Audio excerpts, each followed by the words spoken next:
सरकारी जॉब गुरु। दोस्तों आज की इस वीडियो में हम बात करेंगे एएनएफ एक्ट 1997 के बारे में, जिसको control of narcotic substance act भी कहते हैं। एएनएफ में जितनी भी जॉब्स आती हैं, चाहे वो इंस्पेक्टर हो, सब इंस्पेक्टर हो या दूसरी हो, उसमें एएनएफ एक्ट से लाजमी सवाल आते हैं और ये सिलेबस में भी शामिल होता है, जो control of narcotic substance act है। तो इसमें बहुत सी डेफिनेशंस होती हैं, बहुत से सेक्शंस से सवाल किए जाते हैं और ये बिल्कुल आसान होता है। टेस्ट में 15 से 20 सवाल इस टाइप के होते हैं और अगर आप ये एक एक लाइन का जो आर्टिकल है इसको आप देख लेंगे एक बार, ये आपके माइंड में आ जाएगा। और ये सिंपल से आर्टिकल्स होते हैं या सेक्शंस होते हैं और इससे बहुत ज़्यादा फ़ायदा होता है। ये 15 से 20 सवाल आपके टेस्ट को पास या फेल कराने में इनका बड़ा किरदार होता है और ये बिल्कुल ही आसान है। जनरल नॉलेज के जो टेस्ट हैं या क्वेश्चन याद करना है वो बहुत ज़्यादा मुश्किल होता है बनिस्बत इन क्वेश्चंस के। तो ये 15 से 20 क्वेश्चन आपको आसानी से आप क्लियर कर सकते हैं और ये कैश मार्क्स हैं अगर आप इस एक्ट को अच्छे से पढ़ लेंगे, अच्छे से समझ लेंगे। ये 5 से 6 मिनट की वीडियो में आपको ये कंप्लीट मैं समझा दूंगा, तो आप वीडियो को आखिर तक देखें। अब चलते हैं एएनएफ एक्ट 1997।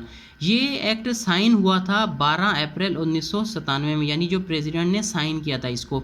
और इसमें 17 सेक्शंस हैं और प्रीएम्बल है। प्रीएम्बल जस्ट इंट्रोडक्शन होता है और टोटल 17 सेक्शन होते हैं। क्वेश्चन इसी तरह आता है कि इसमें प्रीएम्बल और सेक्शन कितने हैं, तो प्रीएम्बल और सेक्शन 17 है, प्रीएम्बल है एक उसका इंट्रोडक्शन जो है। तो सेक्शन 1 में क्या कहता है, दिस एक्ट में be called control of narcotic substance act 1997। इसका जो नाम है इस एक्ट का, ठीक है, और ये पूरे पाकिस्तान पे लागू होगा। प्रीलिमिनरी में बस ये है।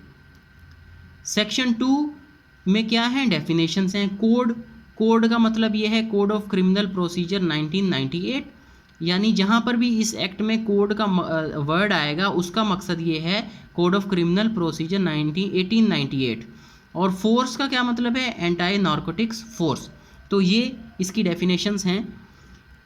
अब कॉन्स्टिट्यूशन ऑफ फोर्स बनाई किसने, फेडरल गवर्नमेंट इस फोर्स को बनाती है या इसने बनाई है और वही डीजी और दूसरे मेंबर्स जो हैं वो अपॉइंट करती है। फेडरल गवर्नमेंट के पास ये सवाबदीद है, प्रोविंशियल गवर्नमेंट के अंडर में ये नहीं है। अब इसी तरह सुपरिटेंडेंस एंड एडमिनिस्ट्रेशन। सुपरिटेंडेंस का मतलब ये है कि उसको सुपरिटेंडेंस कौन करता है, फेडरल गवर्नमेंट के अंडर में ये फोर्स है। और उसकी जो एडमिनिस्ट्रेशन है वो डायरेक्टर जनरल, जिसको आईजी कहते हैं एएनएफ का। जैसे दूसरी पुलिस फोर्स का आईजी होता है, इसी तरह इसका डायरेक्टर जनरल या आईजी वो इसको एडमिनिस्टर करता है।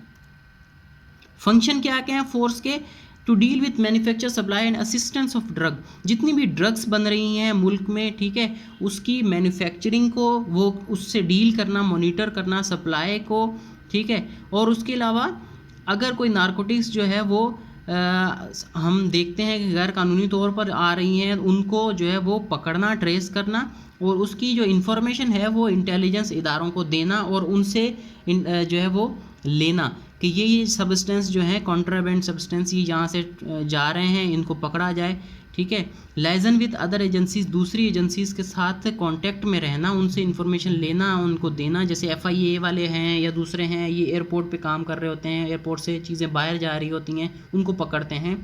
इसके अलावा ट्रेनिंग ऑफ स्टाफ, इनका जो स्टाफ है उनकी ट्रेनिंग करते हैं कि किस तरह कॉन्ट्राबैंड को पकड़ना है, ट्रेस करना है। और देखें एलिमिनेशन ऑफ पॉपी कल्चर, ठीक है, दूसरी जो हीरोइन वगैरह है या इन चीज़ों को एलिमिनेट करना, इनके बारे में अवेयरनेस देना। तो ये इस फोर्स के फंक्शंस हैं मेन।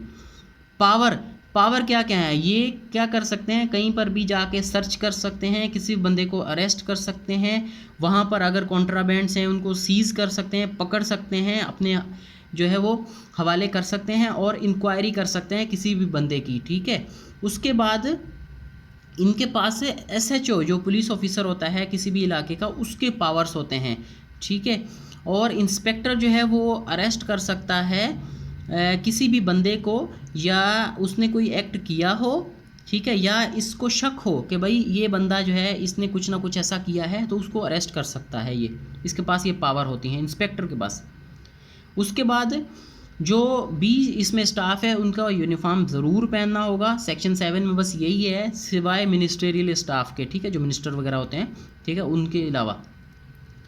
अब पनिशमेंट सेक्शन 8 कहता है पनिशमेंट कौन कौन सी पनिशमेंट होती हैं, ठीक है। वो उसमें माइनर पनिशमेंट ये है for future of service for 2 years, ठीक है। अगर कोई बंदा जो इस फोर्स का है वो कोई गलत काम करता है, ठीक है, या मुलविस पाया जाता है तो उसके लिए ये पनिशमेंट है। तो छोटी पनिशमेंट माइनर जो है वो ये है कि जो 2 साल के लिए उसको सर्विस से जो है ना वो फॉरफीट कर लिया जाए, सर्विस उससे ले ली जाएगी, जिसको सस्पेंड कहते हैं, ठीक है। उसके अलावा प्रोमोशन जो है वो रोक दिया जा सकता है 1 साल के लिए, इंक्रीमेंट 3 साल के लिए रोक सकते हैं, और फाइन जो है वो 1 मंथ की जो सैलरी है वो उसके ऊपर लग सकता है।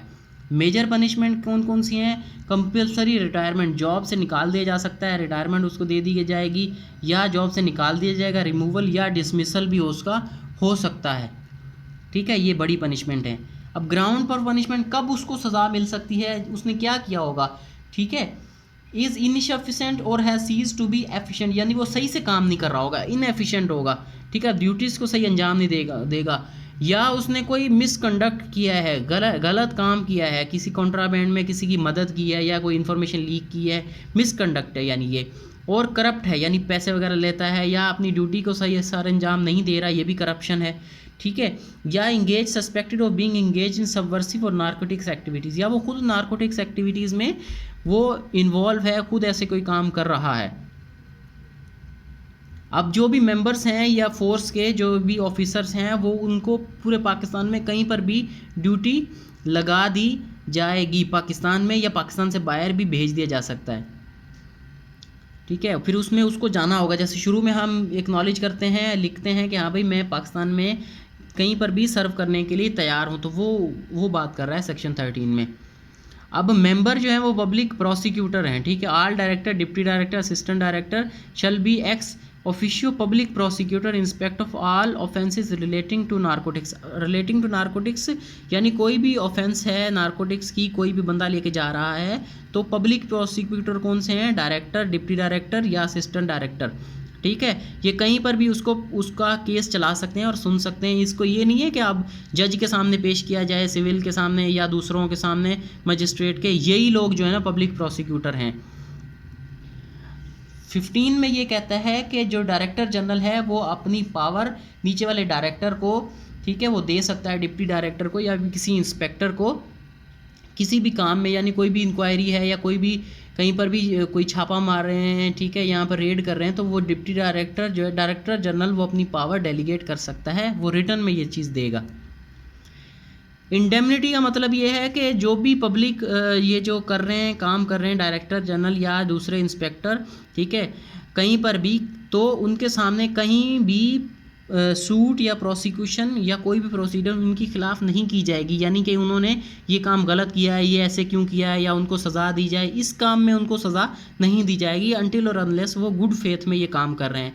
अगर उन्होंने कोई गलत काम खुद मुलविस हैं उसमें, तो फिर तो पहले ही हमने बात कर ली कि उनके खिलाफ जो है वो सज़ा उनको दी जा सकती है। अब power to make rules, federal government में by notification in official gazette make rules for carrying out the purposes of this act.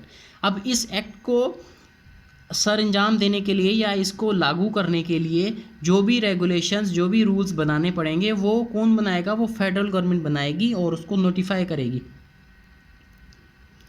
तो ये था ANF control of narcotic substance या कंट्रोल ऑफ सब्सटेंस एक्ट 1997। अब इस देखें ये कितना सिंपल सा है, ये पूरी 9 मिनट की वीडियो है, इसमें आपको ये सारी बात क्लियर हो जाएगी कि ANF एक्ट होता क्या है और इसमें कौन कौन सी चीज़ें हैं, कौन सा सेक्शन किस बारे में बात कर रहा है। तो अब ये आपके लिए आसान हो गया, अब आप इसको एक दफ़ा दोबारा से रिवाइज भी कर सकते हैं, ठीक है। तो अगर तो ये वीडियो आपको पसंद आई है तो इसको लाइक करें, इस पर कमेंट करें और इसको दोस्तों के साथ शेयर करें और इस चैनल को ज़रूर सब्सक्राइब करें। Thank you.